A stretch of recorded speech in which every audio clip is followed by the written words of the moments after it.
உங்களுக்குள்ள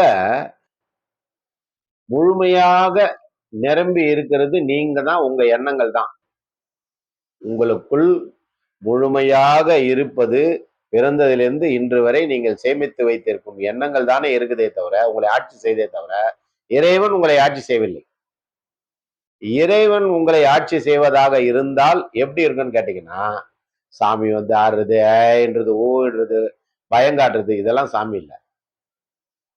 சப்தமே இல்லாம ஆனந்தமா எந்த ஒரு எண்ண ஓட்டமும் இல்லாம நிசப்தமா நிர்விகல்ப சமாதி முறையில நிர்விகல்ப சமாதினா எந்த அசைவுமே இருக்காது. சாந்தமா இருக்கணும். அந்த தன்மை உங்களுக்கு எண்ண ஓட்டம் இல்லாம இருக்கணும், சாந்த தன்மை வரணும், ஆனந்தமா இருக்கணும். இதுக்கான பயிற்சிகளை யார் தராங்களோ அவங்கள தேர்வு செய்யுங்க, அவங்க கிட்ட போங்க, ஆனந்தமா இருப்பீங்க. இவ்வளவுதான் எனக்கு தெரிஞ்ச ரகசியம். வாழ்க வளமுடன்.